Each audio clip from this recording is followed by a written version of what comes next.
Chapter 3. Now the serpent was more subtle than any beast of the field which the Lord God had made. And he said unto the woman, Yea, hath God said, Ye shall not eat of every tree of the garden?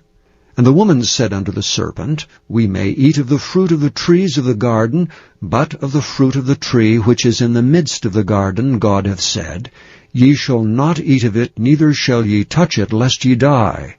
And the serpent said unto the woman, Ye shall not surely die, for God doth know that in the day ye eat thereof, then your eyes shall be opened, and ye shall be as gods, knowing good and evil.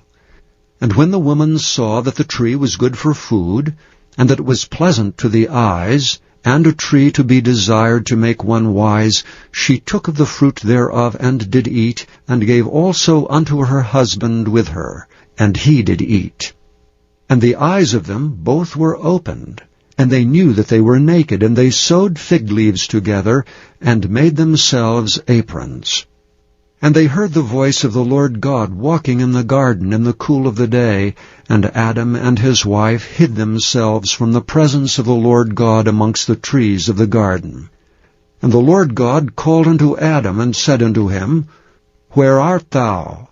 And he said, I heard thy voice in the garden, and I was afraid, because I was naked, and I hid myself.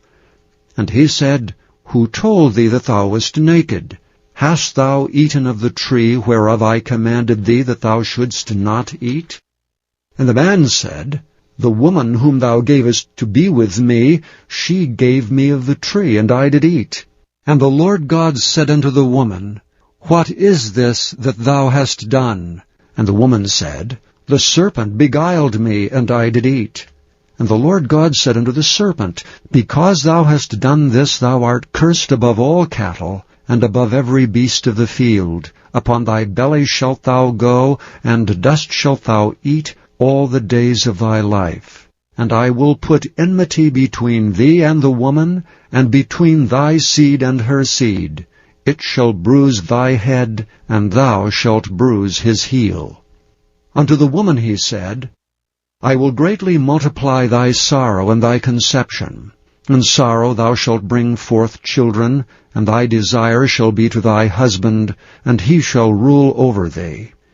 And unto Adam he said, Because thou hast hearkened unto the voice of thy wife, and hast eaten of the tree of which I commanded thee, saying, Thou shalt not eat of it, cursed is the ground for thy sake. In sorrow shalt thou eat of it all the days of thy life. Thorns also and thistles shall it bring forth to thee, and thou shalt eat the herb of the field.